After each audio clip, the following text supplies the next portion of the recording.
10장 17절 찾으셨으면 아멘. 한 목소리로 합독합니다. 시작. 그러므로 믿음은 들음에서 나며 들음은 그리스도의 말씀으로 말미암았느니라. 아멘. 코로나로 인해서 여러 가지 위축된 것이 사실이지만 그러한 중에도 또 이렇게 추수감사절 오늘 완벽히 지나진 않았지만 또 하나님이 어떻게 생각하실지 모르지만 그래도 우리의 마음은 뭔가 기쁨이 있다, 뿌듯하다라고 저만 생각하는 건가요? 우리 장로님들도 그렇고 우리 성도님들도 그럴 겁니다. 무엇보다 하나님 기뻐하셨으면 좋겠고 기뻐하실 것이라고 확신합니다. 또 여러 가지 행사를 어떻게 위축된 모습 속에서 치러낼까라고 하는 모습 속에 우리 두 장로님들 또 애쓰시고 힘쓰신 부분들 있고요. 또 함께 해주신 우리 장로님들, 집사님과 권사님 협력이 있어서 감사하고요.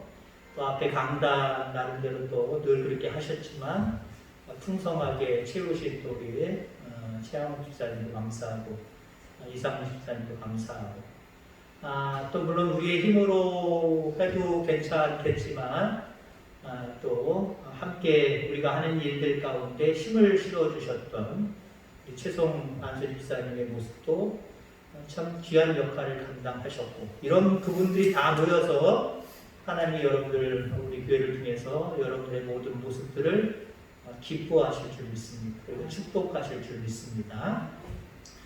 저는 오늘 말씀을 전하면서 일단 제가 갖고 있는 원고로는 정확히 따지면 50.78%는 다 예화, 앞부분의 예화로 꾸며졌었어요. 그런데 이 예화를 싹둑 잘라버리려고 합니다. 빨리 끝나고 싶어서 글쎄요, 나머지 가지고 조금 더 늘려가겠습니다만은 조금 일찍은 끝나기가 끝내겠죠. 어차피 지금 또 한 2시 전에 벌써 예배가 시작이 되어졌으니까. 근데 뭐 이만큼 하나님이 기뻐하실 일이 없겠다라고 하는 마음도 있고 또 수고하신 여러분들 그런 모습들도 있고 그래서 오늘은 하나님이 기뻐하시는 그 풍성한 모습들만 간직하고 기분 좋게 빨리 가셔서 쉬시는 것도 좋겠다 생각을 해서 한 5분 더 일찍 끝낸 것 같아요. 그래서 앞에 부분을 예화를 좀 많이 생략을 아예 해버렸습니다. 예화에 대한 부분을 이야기 안 하려고 합니다. 이렇게 정형화된 의자의 모습을 보면은요, 물론 여러분들은 어떤 상상이 들어갈지 모르겠습니다만은, 저는 오늘 말씀과 빗대서 목판이 생각나요. 목판 뭔지 아시죠? 봄에 몇 월달인지 정확하게 제가 알 수는 없지만 그 씨앗을 한마디로 모종을 하잖아요. 목판에다가 옛날 같은 경우는 비닐하우스로 이렇게 쳐가지고 요 정도 넓이로 쳐가지고 쫙 길게 그래서 예전에 그거 뛸 때 되게 힘들었던 것 같아요. 조금씩 기구들이 발달돼서 무슨 철사 같은 거 이렇게 된 거 가지고 싹 집어서 막 긁어가지고 빼기도 하고 그랬습니다만은 요즘에는 뭐 아예 물에다도 안 심는 것 같고요. 제가 알기로는 영농회사나 이런 데가 있어서 물론 논에 직접 심는 분도 있지만 영농회사 같은 경우에는 그냥 틀 같은 거에다가 놓고 밑에 부분이 잘 돼 있으니까요. 물을 주고 막 그래서 그냥 키워서 쪄낼 필요도 없이 그렇게 하는 것을 우리가 바라보게 되고 알게 됩니다. 근데 목판을 이제 나중에 뭐를 심으려고 목판에다가 씨앗을 해서 모종을 하시는 분들의 모습을 보면 그 목판에 빽빽하게 든든하게 건강하게 잘 올라오면 좋은데 그렇지 않을 때가 있어요.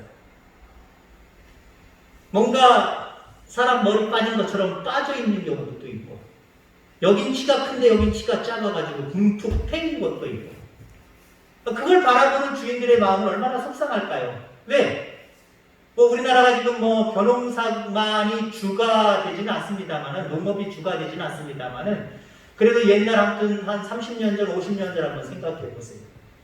그때는 농경사회 50년 전에 뭐 농경사회라고 할 수 있죠. 농사가 훔치면 안 되거든요. 특히 벼농사. 근데 그 벼농사의 많은 중요한 포인트가 모종에 달려있는 거예요. 모판에 달려있는 거예요. 모판이 잘 되면 나머지 물론 여러 가지 과정이 있지만 모판만 잘 되면 벌써 뿌듯해요. 아직 수확 처리 안 됐음에도 불구하고 뿌듯합니다. 기분 좋습니다. 근데 모판에서부터 자라는 모습이 모판을 가득 채우지도 않고 듬성듬성하고 균등하게 자라지 않고 누렇게 떠버리면 이거 난리 나는 겁니다. 다른 집에 가서 사오면 그래도 괜찮은데 나중에 보면 사올 것도 없어요.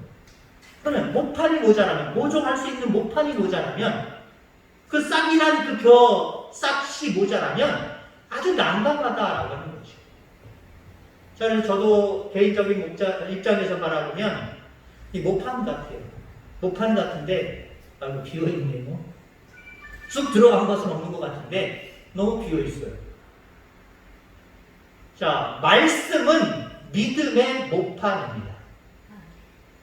여러분, 말씀을 어떻게 생각하느냐, 어떻게 믿느냐, 어떻게 바라보느냐, 어떻게 그 말씀대로 사느냐, 그게 모판이에요. 그럼 여러분 생각해 보세요. 나의 믿음의 모판은 그 모들이 잘 자라가고 있느냐? 그걸 한번 생각해 보세요. 말씀대로, 말씀을 따라서 말씀을 귀하게 여기고 그 말씀을 먹으면서 그 말씀을 주야로 묵상하면서 그 말씀대로 살아가고 있느냐? 그게 우리의 믿음의 모판이라니까요. 그 모판이 잘 자라가고 있느냐, 균등하게 쑥쑥 자라가고 있느냐, 다 초록초록 해가지고 같은 색깔로 쫙 일렬 좋은 모습으로 자라가고 있느냐. 그렇지 않다면 여러분들 한번 그 원인이 무엇일까 스스로 점검하셔야 되고요. 여러분들의 믿음의 모판, 그 말씀을 늘 사모하면서 그 말씀이 잘 믿음 안에서 자라나는 귀한 역사들이 있게 되기를 주의 이름으로 축원합니다. 믿음이 성장하기를 여러분들 원하십니까? 말씀을 잘 붙들면 돼요. 저 논에 빼곡히 누렇게 벼이삭들이 잘 자라기를 원합니까? 그러면 거기다 갖다 심기 이전에 모판들에서 뭐가 잘 자라나야 돼요. 싹이 잘 자라나야 돼요. 그리고 그것을 심었다고 한다면 그것들이 잘 쑥쑥쑥쑥 잘 자라나야 돼요. 믿음도 마찬가지예요. 여러분의 믿음이 잘 자라나려면 말씀을 심으셔야 됩니다. 말씀을 심으시고 그 말씀을 귀하게 여기고 잘 가꾸셔야 됩니다. 그 말씀을 주야로 묵상하면서 그 말씀대로 살려고 애쓰고 힘써야 됩니다. 그럼 우리의 믿음이 쑥쑥쑥쑥 자라난다라는 거죠. 자, 그래서 말씀을 붙드는 것이 대단히 중요하죠. 말씀을 붙들면 삽니다. 말씀을 붙들면 변화됩니다. 말씀을 붙들면 형통하고 성공합니다. 그게 우리의 인생의 하나의 방향이 돼야 돼요. 아, 말씀을 붙들면 이렇게 되는구나. 이걸 우리는 공식처럼 그렇게 공식화해야 돼요. 말씀을 버려두고 내가 이렇게 해야 잘 되고 저렇게 해야 잘 되고 세상 사람들이 얘기하는 그런 부분으로만 애쓰고 힘쓴다고 한다면 어느 순간 우리의 모든 삶, 믿음뿐만 아니라 모든 삶은 듬성듬성해질 거고요. 누렇게 뜨기 시작을 할 거고요. 뭔가 이상하게 될 거예요. 그러나 여러분들 인생 속에, 삶 속에 하나님의 말씀을 가장 귀하게 여기고 그 말씀을 여러분들 심령 가운데, 삶 가운데 심어보시길 바랍니다. 그리고 그 말씀대로 되나 안 되나 그 말씀을 가지고 살아보시길 바랍니다. 그러면 여러분의 믿음뿐만 아니라 그 믿음을 통해서 여러분의 모든 삶 가운데 사는 역사들, 변화되는 역사들, 성공하는 형통한 역사들이 따라오게 될 거예요. 이런 은혜가 저와 여러분들 가운데 함께하기를 주의 이름으로 축원합니다. 자, 그러면 오늘 말씀을 통해서 신앙의 모판은 말씀인데 그러면 이 말씀은 우리가 어떻게 붙드는 것인가라고 하는 것을 함께 나누고자 합니다. 말씀을 붙들어야 되는데 말씀을 붙든다는 게 무엇인가? 단순합니다. 듣는 거예요. 우선은요. 듣는 게 말씀을 붙드는 거예요. 그러니까 듣기를 힘써야 돼요. 하나님 말씀을 듣기를 힘써야 돼요. 물론 여기 듣는 것에는 내가 개인적으로 성경을 읽는 것도 포함됩니다. 근데 내가 성경을 개인적으로 읽는 것으로 듣는 것 이것이 다다라고 생각하면 이게 조금 약간 잘못된 방향으로 갈 수가 있어요. 왜곡된 방향으로 갈 수가 있어요. 그건 왜곡된 방향으로 가는 건요, 내가 내 스스로를 제어 못해요, 여러분. 가령 예를 들어 나는 이단에 빠지지 않을 거야. 나는 잘못된 것에 빠지지 않을 거야. 그 각오와 다짐감은 되는지 아십니까? 아니요. 안 그래요. 요즘 우리 주변에 있는 어떤 이단 중에 뭐 가장 강력한 것이라고 이야기할 수도 있고 아니라고 이야기할 수 있다면 신천지. 성경 공부시키고 사람들 모아서 자꾸 성경 공부하면서 다른 쪽으로 끌고 가지요? 근데 여러분들 놀라운 것은요, 그 성경 공부에 참여하는 사람들의 많은 비중이, 죄송합니다, 목사님들과 장로님들이에요. 아니, 나는 말씀을 잘 알아. 나는 신학을 공부했어. 나는 목회를 얼마 했어. 나는 장로로서 하나님 앞에 안수받고 내가 몇 년이 됐어. 내 신앙이 몇 년이 됐어. 절대로 나는 이대는 안 넘어가. 나는 잘못된 방향으로 흘러가지 않아. 분명히 그 사람도 그랬을 것 같아요. 근데요, 이게 잘못돼 가는 것을, 더구나 영적으로 잘못돼 가는 것을 우리 스스로 막을 수 없어요. 그렇게 돼가는 것조차도 몰라요, 우리는요. 자, 그래서 여러분들, 우리가 말씀을 내가 혼자 개인적으로 그냥 읽는 것, 이것으로 좀 위험해요. 좀 위험해요. 말씀을 들으시기 바랍니다. 그러니까 한마디로 얘기하면 주의 전에 와서 별건 아닌 것 같지만 뭐 어떤 때는 뾰족할 수 없는 것 같아요. 오히려 내가 혼자 읽고 뭐 좀 부족한 거 있으면 인터넷 검색하고 책 같은 거 좀 사서 봐서 내가 해석하고 내가 하는 게 훨씬 나을 수도 있어요. 근데요, 우리 하나님 질서의 하나님이에요. 왜 교회를 세우셨겠고 왜 하나님이 주의 사자를 교회 가운데 주셨겠습니까? 그 안에서 하나님 보호하시는 거예요. 그 안에서 부족한 주의 종이고 부족한 주의 사자여도요, 그 속에서 하나님 보호하시는 거예요. 이단으로 흘러가지 않게, 잘못된 방향으로 나가지 않게, 잘못된 해석을 하지 않도록 하나님이 인도해 주시고, 내가 하는 거 아니에요. 내가 여러분이 하는 게 아니란 말이에요. 그래서 여러분들 주의 전에 오는 것, 주의 전에 와서 말씀을 듣는 것, 그래서 중요한 거예요. 오늘 본문도 짧은 구절이면 분명히 말하고 있잖아요. 믿음은 들음에서 난다는, 들음에서. 그냥 문자 그대로 받아들이세요. 들으면서. 내가 교회 가서 하나님 말씀을 들을 때, 말씀 들을 때, 내가 내 믿음의 목판이 자라나기 시작하는구나. 내 속에서 말씀이 자라나고 있구나. 이렇게 생각하시면 돼요. 어떤 경우 그런 경우들이 있어요. 왜 하나님, 왜 집사님, 왜 권사님, 이번에 교회 안 나오셨어요? 그러면, 아이고, 교회 안 나가지고, 요즘 설교들 얼마나 잘하는 목사님들이 많은데요. 그 소리 들으면 목회자로서 기분 나빠. 마음 상해. 어이, 나도 주의 종인데, 나도 하나님의 선택하신 하나님의 일꾼인데, 교회 오셔서 말씀드리지. 이건 개인적인 제 심정일 수도 있지만, 하나님의 심정일 수도 있겠다는 생각을 좀 해봐요. 왜? 앞서서 얘기했지만, 교회를 왜 세우셨어요? 왜 교회 위에 하나님의 사제를 왜 세우셨어요? 하나님 다 이유가 있으셔서 그래요. 여러분들이 다 개인적으로 똑똑하고 현명하고 뛰어나다고 한다면 교회 세울 필요 없고요. 교회 안에 부족하지만 주의 사자 세울 필요 없는 거예요. 근데 하나님은 교회를 세우셨고 교회 위에 부족하지만 같은 인간이지만 주의 사자를 보내주셨고 인도하셨어요. 이 성전에 모이는 게 대단히 중요해요. 이렇게 생각하시길 바랍니다. 내가 주의 전에 가서 말씀을 들으면 하나님이 보호하시고 하나님의 테두리 속에 들어가는구나. 이렇게 생각하시기 바랍니다. 오늘 어떤 사람이 이것도 믿음으로 받아들이지 않고 에이 이상한 소리야 라고 하셔도 뭐라고 말씀드릴 수는 없습니다만 이단은 아니에요. 이상한 사설도 아니에요. 오히려 저는 뭐라고 근거를 제시할 수 있는 입장은 아니지만 오히려 성경적인 거예요. 왜요? 분명히 말씀을 들으면서 난다고 말씀했기 때문에 그렇습니다. 여러분 하나님의 말씀을 듣고 그 말씀을 꽉 붙들고 있으면 믿음이 생겨서 그 말씀대로 되는 경험을 하게 되어 있습니다. 말씀 듣는 거 사모하시기를 주의 이름으로 축원합니다. 자, 그 다음에 말씀을 어떻게 우리가 받는 거, 붙드는 것이냐? 듣는 것이다 라고 하는 말씀을 드렸고요. 또 한 가지를 이야기한다면 말씀대로 되어질 것을 선포하는 거예요. 그 선포 대단히 중요해요. 왜냐하면 이스라엘 백성들에게도 경고처럼 말씀하셨지만 내 귀에 너희들이 한 말 내 귀에 들린 대로 내가 시행하리라라고 하셨거든요. 무슨 말을 이스라엘 백성들이 하고 있느냐? 하나님이 슬쩍 듣고 계시다는 거예요. 듣는 대로 내가 시행한대요. 듣는 대로 된대요. 자, 그러니까 여러분들, 우리가 말씀을 받았다고 한다면, 말씀을 붙든다고 한다면, 그 말씀을 정말 붙드느냐 안 붙드느냐는 우리의 입술에 따라서 달라져요. 말씀을 붙드는 사람들은요, 말씀을 가지고 말씀 안에서, 말씀의 테두리 안에서 하나님을 이해하고 그 하나님을 이해하게 해요.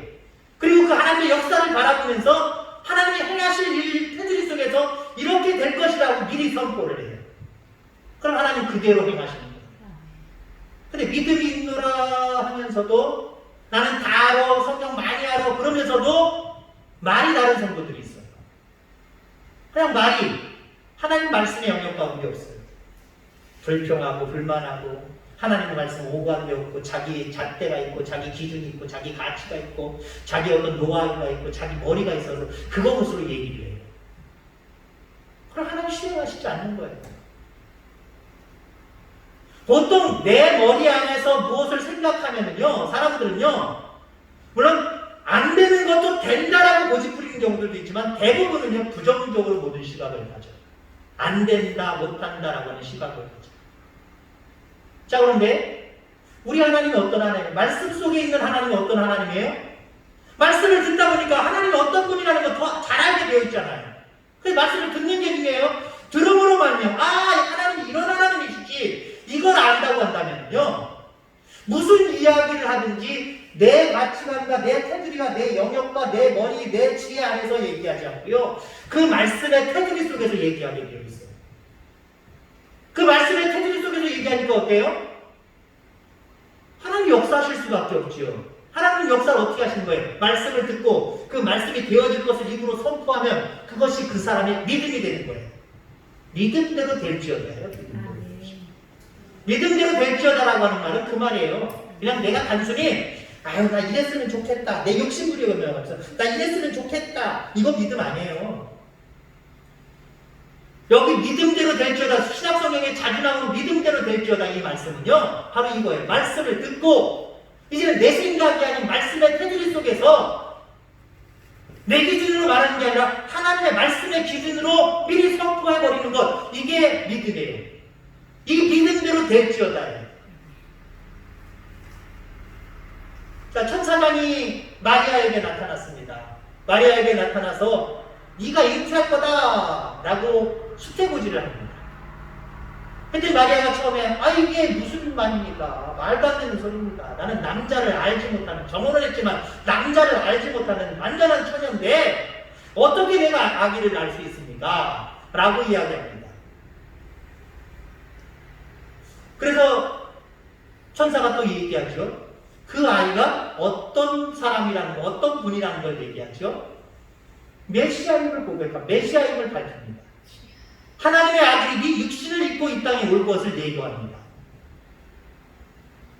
자, 그때 마리아가 뭐라고 얘기해요? 나는 계집종이오니 말씀대로 되기를 원합니다. 말씀대로 되기를 원합니다. 이게 여러분의 믿음이 되기를 주의 이름으로 축원합니다. 선포해버리는 거예요. 이 선포가 얼마나 무서운 선포인데요. 이 선포가 가정을 인간적으로 따지면 마리아에게 닥칠 큰 위기가 얼마나 많은 선포인데요. 근데 여러분들 어떻게 선포하고 있어요? 마리아는 앞뒤 인간적인 모습으로 재보지 않았어요.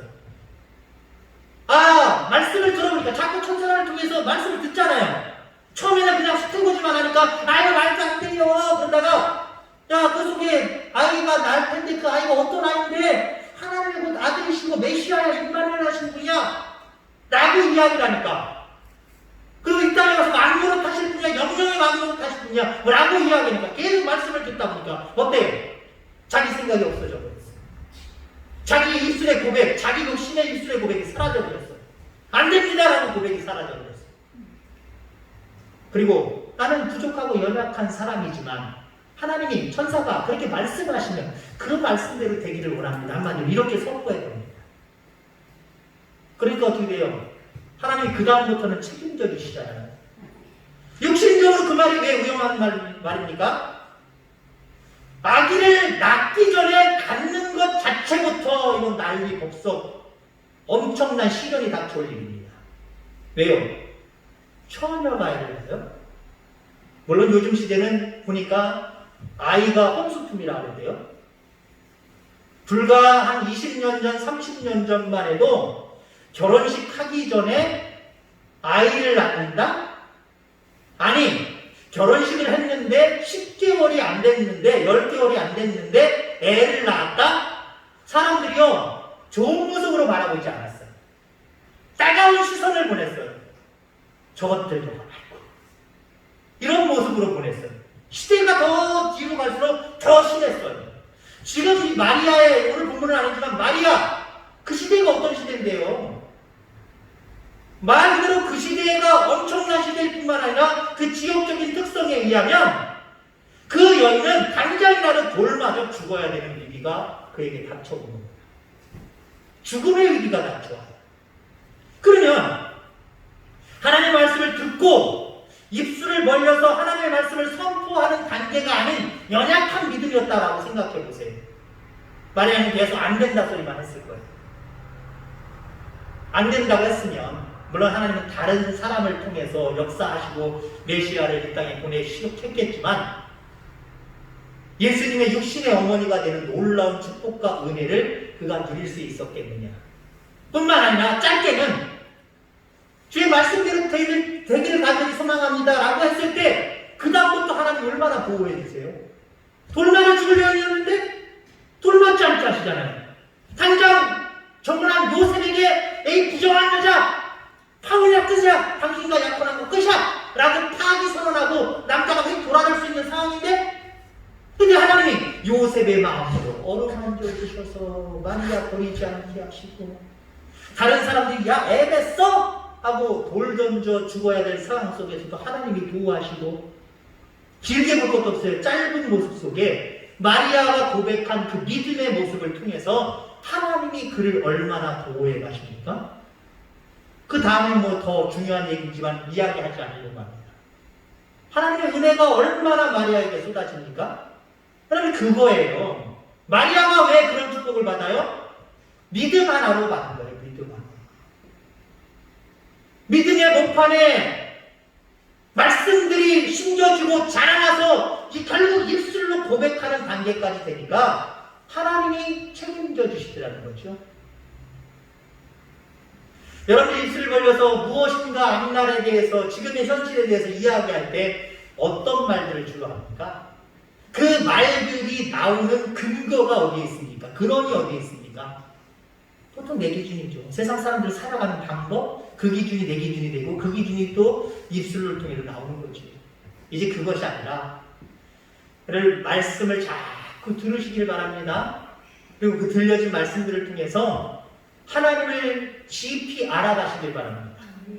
나와 함께 하시는 하나님은 어떤 하나님인지 깊이 알아가세요. 그럼 깊이 알아가면요 말이 달라진다니까요. 아까 요셉 얘기했습니다만은 이끌어주시는 과정으로 생각했잖아요. 지금 당장 팔려가고 지금 당장 종로를 타고 지금 당장 감옥에 갇히는 억울한 정말 실같이 어두운 상황이지만 요셉은 과정으로 갔단 말이에요. 이 과정으로 갔다는 건 뭐예요? 믿음이 아니면 과정으로 안 보는 거예요. 하나님이 이렇게 해주실 것이라고 하는 그 믿음, 이렇게 된다라고 하는 사실과 이렇게 되도록 하나님이 함께하고 계시다라고 하는 믿음이 없으면 이 과정을 이해할 수가 없어요. 그에게 말씀이 있었기 때문에 그래요. 한마디로 그에게 말씀은 요셉에게 적용할 때는 꿈이죠, 꿈. 말씀을 통해서 꿈을 꾼 거잖아요. 그 꿈을 잃어버리지 않았기 때문에. 다시 말해서 말씀이 그에게서 떠나지 않아서 그런 거예요. 여러분, 우리가 항상 감사할 수 있는 사람, 또 우리의 모든 삶 속에서 하나님이 영광을 받으실 수 있는 사람으로 살아가는 것, 그건 믿음의 사람만이 가능한 거예요. 그 믿음은 오늘 본문을 통해서 바라보는 것은 말씀이다라고 하는 것, 여러분 기억하시길 바랍니다. 그럼 말씀 사모하셔야 됩니다. 말씀 사모하셔야 되고요. 그 말씀을 받고 우선 가장 입술이 먼저 열려야 될 것은요. 말씀을 듣는 중에 그 말씀에 대한 아멘이 있으셔야 돼요. 아멘이 별로 중요하지 않은 것 같죠? 물론 요즘 시대에는 아멘 강조하면 아주 수준 떨어지는 목사다라고 하시는 분들도 있더라고요. 우리 교회 말고 종종 있어요. 요즘 현대화된 사회 속에서 너무 할렐루야 외치고 너무 아멘하고 그러면 이거 미친 짓이지. 아이고 좀 고지식하게 예수 믿어야지. 아니요. 우리 하나님은요. 순수하게 예수 믿는 거 좋아하세요. 그럼 그 순수함 속에 다른 거 다 생각하지 말고요. 말씀을 듣는 중에 먼저 그래 내가 말씀 들었지. 말씀 들으면서 우리 하나님 이런 하나님이구나. 앞으로 나는 하나님의 가정 속에 하나님의 인도하심 속에 이렇게 될 것이다. 나는 가정 속에 있을 뿐이다. 라고 하는 모습으로 긍정적으로 바라보고 좋은 얘기들을 내가 할 수 있는 것 물론 있어요. 근데 그 이전에 가장 먼저 우리의 입술 긍정적인 입술이 열려야 될 부분이요. 아멘이에요. 가장 실천하기 쉬운 첫걸음이 바로 아멘이에요. 말씀을 사모하셔야 되고요. 말씀을 듣는 중에 긍정적인 입술이 하나님의 마음을 움직일 수 있는 입술이 열려야 되는데 그 중에 첫 번째 단계는 아멘이 여러분이 살아있어야 되고요. 그 다음에 이제 실질적으로 살아가면서 이게 중요해요. 실질적으로 살아가면서 믿노라 하는 사람들도 실질적으로 살아가면서는 부정적인 시야로 바라보고 이야기하고 말할 때가 많거든요. 그러나 여러분들 말씀을 많이 들으시고 이 10년 가운데 이제 내 생각은 조금씩 빼버리시고요. 그러니까 목판이 비어있다는 건 뭐예요? 아직도 내 생각이 심겨져 있다는 거예요. 믿음의 목판으로 말하면요. 목판에 비어있는 상태, 아니 쑥 들어가 있는 상태, 이건 뭐예요? 내 생각이 아직도 자리 잡고 있다는 거예요. 이걸 빼버리고 말씀이 빽빽하게 가득 차도록 만들어야 돼요. 그리고 그 빽빽하게 가득 찬 그 말씀들이 입술을 통해서 고백되어져요. 하나님이 이것을 믿음으로 판단하시고 네 믿음대로 될지어다 축복하신다. 이 축복 속에 믿음이 없는 사람은 말이 들려주고 믿음대로 될지어다 좋은 말이냐 그리고 아무 삶의 변화가 없어요. 축복이 없어요. 근데 이 말의 뜻을 이해하시는 분들, 그래서 아멘 하시는 분들, 그리고 오늘 말씀처럼 말씀을 듣고 또 그 말씀을 따라서 하나님의 말을 할 것을 고백하고 다짐하는 여러분들에게는요. 믿음대로 된다는 것이 이거구나. 반드시 마지막에 그리고 시간이 지나서 체험하게 될 거예요. 여러분 이것을 분명히 체험하는 믿음의 사람들 다 되기를 주의 이름으로 축원합니다. 기도하겠습니다. 하나님 아버지 감사합니다.